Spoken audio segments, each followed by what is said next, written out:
Hello, good morning. Welcome to my channel. My name is Cindy. I am headed off to work and I'm a teacher. So welcome to spring. It's pretty cold. It's supposed to be cold all this week, and maybe next week we'll have warmer weather.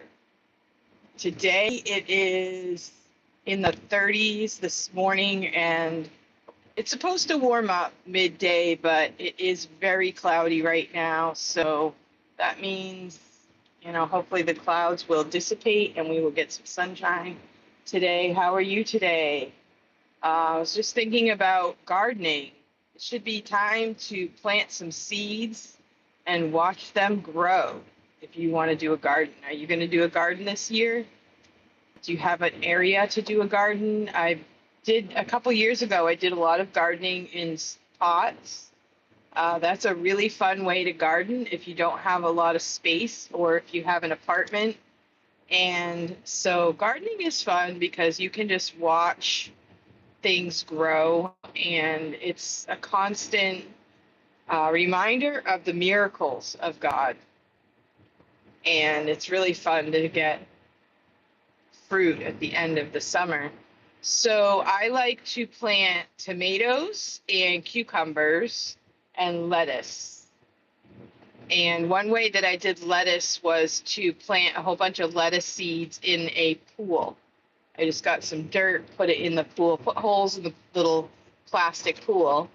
And when I would drive up to my house, it looked like I had a big salad bowl in my front yard. I changed my garden to my front yard because I realized I got better sun there. I had always tried to put the garden in the backyard, which I have a lot of trees, so it just wasn't working out. So, welcome to my channel. Thank you for coming. Good morning. It's Monday. And how are you this kind of cloudy Monday? It's a cloudy Monday, very overcast today. Today is March, let's see. I don't even know. March 24th, I think. I keep losing a day. Yeah, Monday, March 24th. I don't know why. I'm a teacher. I know why I keep getting mixed up on the day because I'm always thinking ahead. I'm always planning ahead, making sure I get things done. I have to plan a week to 2 weeks in advance to plan my lessons, and then I forget what day it is. So it is Monday. So Monday was the ski club day, but now that ski club is over, we will have regular Mondays. So the students will have a longer week this week because it will be a 5-day week. And but it's almost the end of March, which is unbelievable. Unbelievable.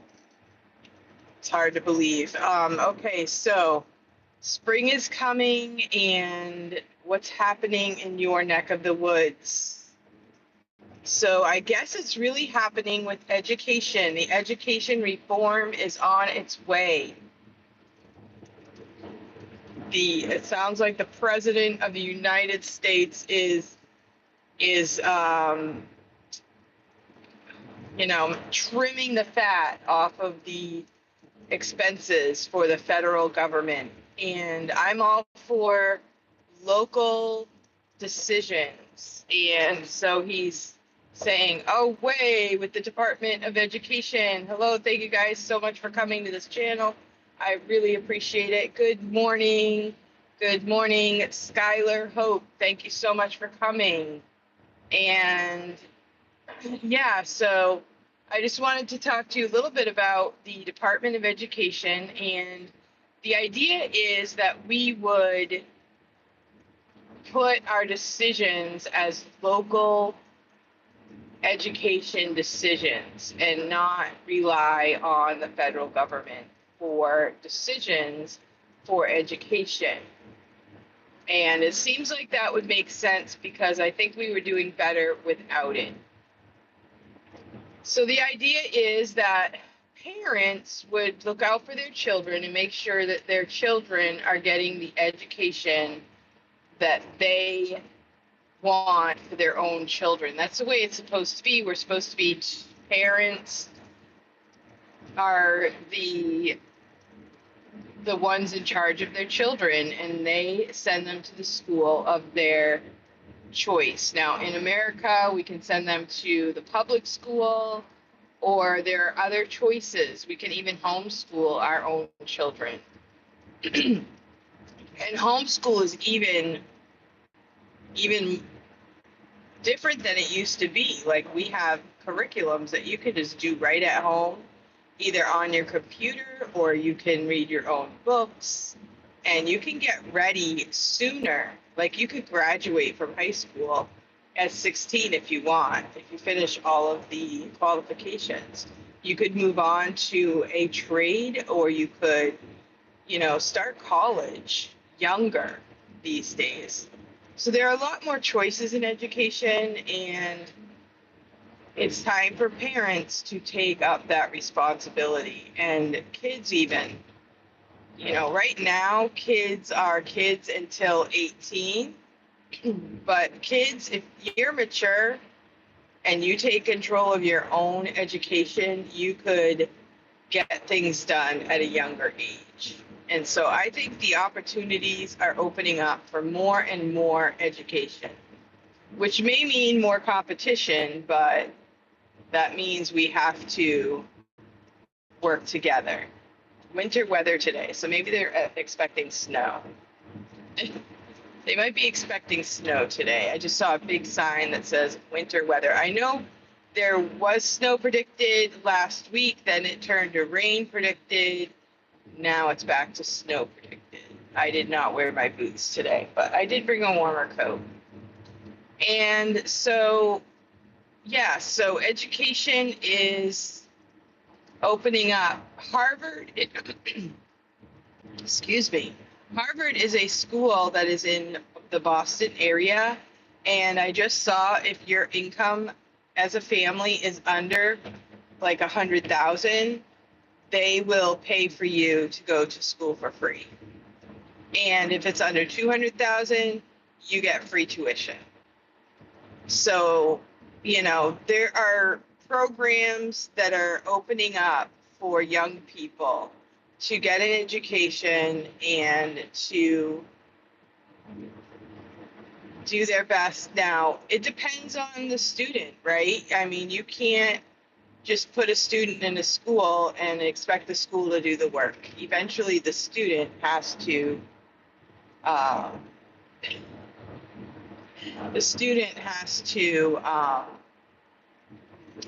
want to learn. So thank you for coming to this channel. I really appreciate it. And I'm on my way to school, and I'm a teacher.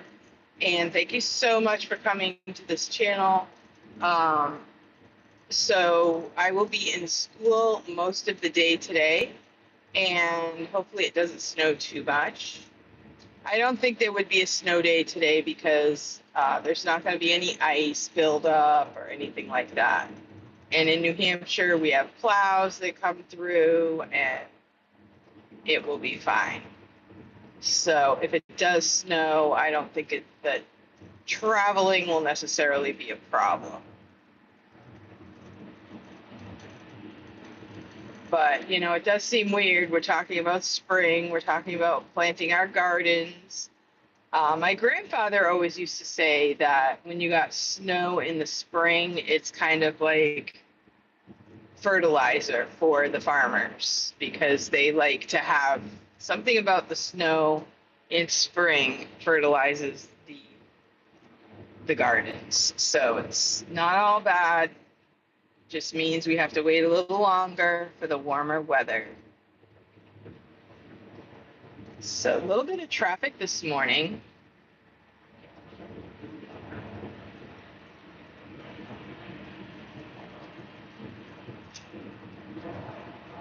So another thing that the president is talking about and has sent letters out to libraries is the lowering the funding or stopping the funding for libraries.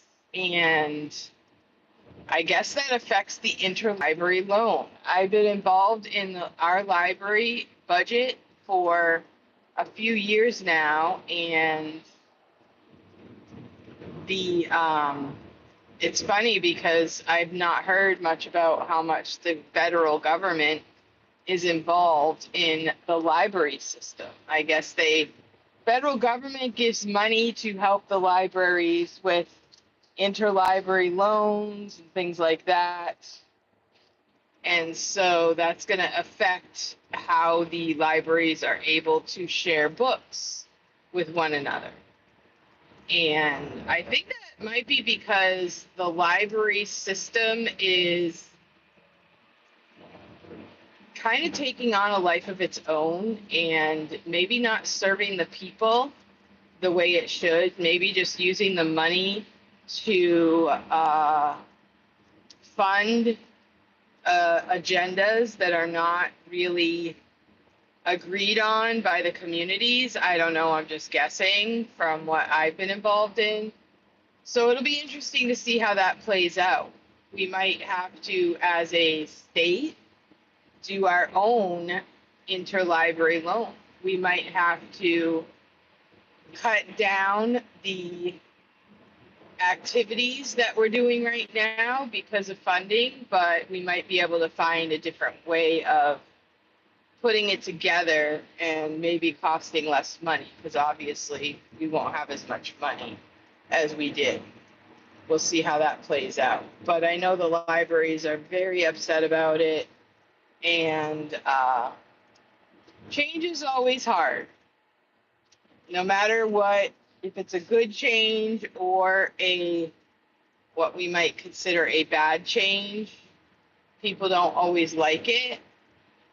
But I'm hoping that this is for the good, because we need to have a better handle on what we're doing and how much we're spending and what is actually happening with these federal programs. I mean, it might be that we are wasting money, so we need to tighten our belts and stop wasting money. You know, we'll see what happens. Some people think it's a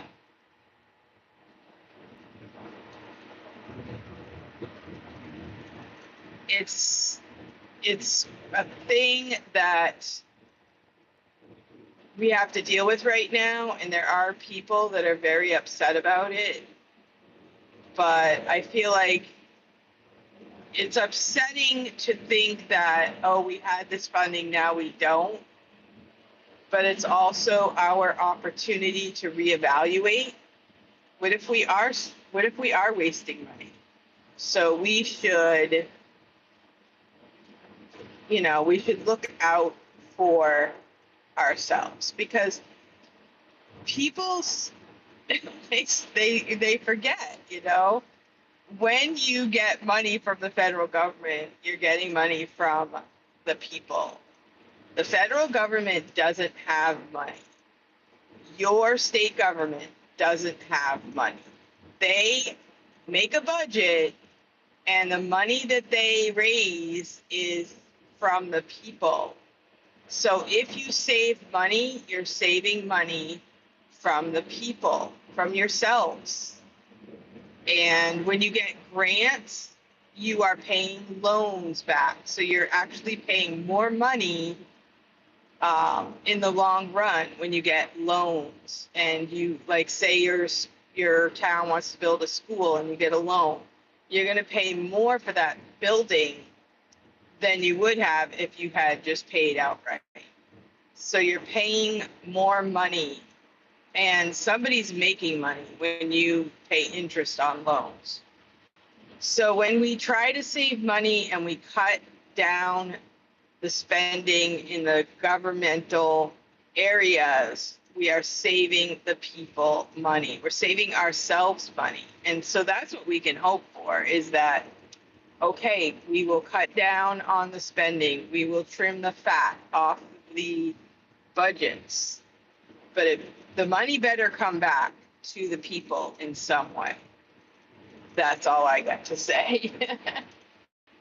Don't just cut the budget and then, you know, nothing happens.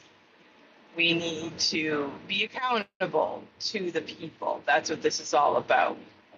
And that's how I see it, is that we are given back the power as a state to make our own decisions. And that becomes hard too, because in our town, we are run by boards. And if you don't get the people elected onto the boards that you trust and that you believe in, and if they don't listen to the people, uh, you know, you could be in trouble.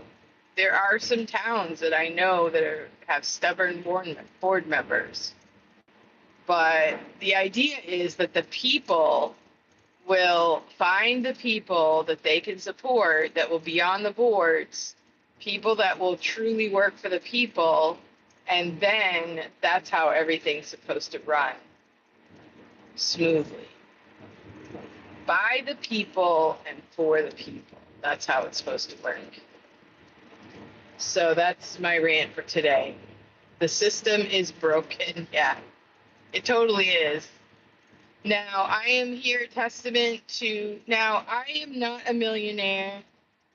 I am a simpleton, regular citizen. I feel like I've made my choices that I did not have a lucrative career. I was a stay-at-home mom, raised 13 kids, but I know that I had a good education. My 4 years in high school were amazing. I went to a small private Christian school. I actually was a boarding school in New Hampshire, and I boarded there for 2.5 years. And then my father built a house near the school, and I lived there my last year and a half of high school.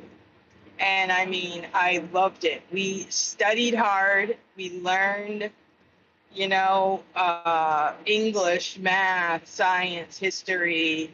I learned some art classes. I learned music classes. We had a choir that sang every single day. I went on a travel choir. I mean, we were busy constantly, but we had a blast. We learned so much, and we had a great time doing it. And I've never seen anything like it since. I mean, I tried to, as a homeschool parent, recreate it, but it was very hard by myself with my own children. Um, we did a lot of music as a family. We learned a lot as a family, and we did a lot of things, but it's hard when you're just one person. Yeah. So we had a great time. My kids learned a lot, but I'm telling you, I had a great education in New Hampshire, and I believe there are models of great schools that are not like the public school. And part of it could be that, we had students at our school that totally didn't appreciate it. They could be sent home, say, you know what, you don't appreciate it here. You are constantly needing discipline. You're not submitting and trying to do your part. Then they would get sent home, but that would be an advantage of a school like that. But I feel like the public schools are way too big, and what we're doing isn't working. We hire these administrators that, do a lot of the administrating of a large school. My thought is that we break the schools down into smaller groups of people, because what we really need is we need people managing the students. We don't need a whole bunch of people managing the teachers, although we kind of do. But I don't completely know the answers, but I do know that smaller schools seem to put out a better product than these huge schools with, thousands of students, and so many students with the misbehavior, and it gets out of control. And that's what it seems like today, these days. The behavior is completely out of control. The teachers are like hating it. Therefore, the students aren't going to like it. So we have a lot of problems. It's not working. And we need to do something different. So I hope that this is our chance. I was hoping in 2020 that was our chance because so many kids went home, families figured it out, stayed home with their kids, helped them learned what they were learning, learned what they weren't learning. And I was really hoping that the changes would happen at that time, but everybody got tired of it and sent their kids back. And we just kind of went along with the status quo. Oh, well, for me, when we went home in 2020, I was working at one school, and I decided the following year I was going to just homeschool that year. So I kept my kids home, and we had our struggles as a family. One of my kids moved to Georgia to stay with my daughter, who was working at a school, and he just didn't want to do his work at home, and he wasn't happy. So he went to Georgia. And so that was kind of sad for me because it was kind of all of a sudden, this is what we're doing.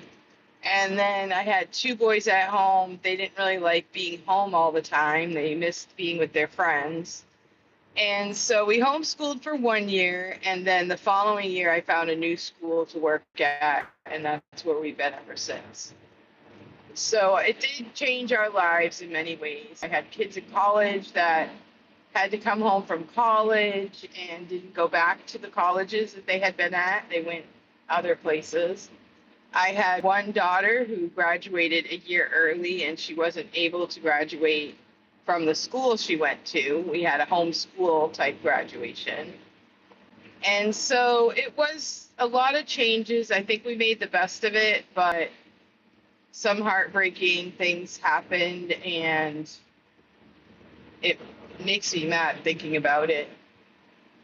But I guess that's life. You have to kind of adjust to the things that happen in the world, and there are a lot worse things happening to people these days, like right now with all of the weather situations and lots of people going through hard things. So I guess in my personal life, it wasn't the worst case scenario. Good morning, Carrie. Thank you for coming. So it looks like we might be getting some snow today. I was kind of ready for mid cold weather, but it looks like it's going to be cold.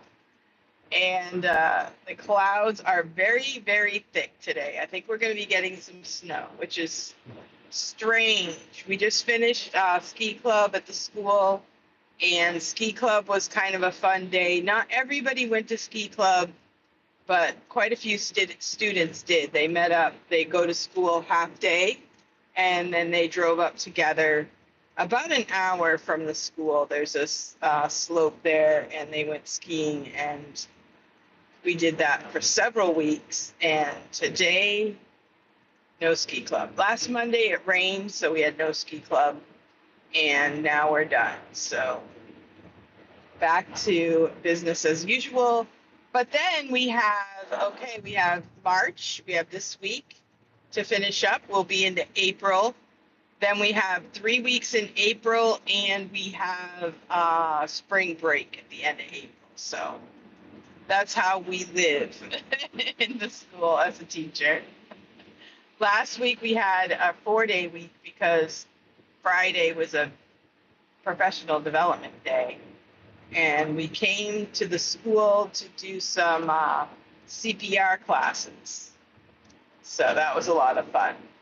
Actually not. I'm not a fan of, that's not my expertise, but I'm glad that we have a refresher course, and that's what we have to do as teachers. Be ready, right? Hello, thank you for coming. Thank you for the thumbs up, everyone. I appreciate you coming to my channel. I'm just doing the morning car chat. Thank you so much for coming. I'm a teacher. I teach math. I teach geometry, algebra 1, uh, 8th grade math, and 7th grade math. So we're starting our fourth quarter. So last Friday we finished up the third quarter. So we're in our fourth quarter of the year. I do want to give a shout out to thank you so much for technology. We can just put our grades on the computer, and the computer just does all the magic for us in averaging the grades. Like when I first started teaching school, you had to write everything down, and the weekend of grades was torture. Like you had to crunch the numbers on your calculator, and then you weren't sure you touched all the buttons correctly, so then you had to punch the numbers again, and it took a long time. Well, that year that I'm thinking of, I had a lot of students too, so it was very difficult. But now you can just put all of your numbers on the computer, and you just put in like quizzes are this percent, test is this percent, and homework this percent, and you just put the numbers in and the computer does the work for you, which is awesome. So when it comes to the end of the quarter, you just make sure you have all of the grades, recorded, and you're good to go. So I checked all my grades, and I have a few grades I need to add today because I have some remote students. Oh boy, lots of traffic right here. We have a Dunkin' Donuts to my right, so lots of people rushing to the Dunkin' Donuts. And we have someone trying to take a left, and I am going straight. Interesting. All right, so I am going to sign out, and I hope that you guys have a great day. Let me know below this video if I can pray for you, or if let me know where you're from. I'm in New Hampshire. Let me know where you're from in the comments below. And are you a teacher? Are you retired? What do you do for work? And I will sign off, and I hope you have a great day. See you next time.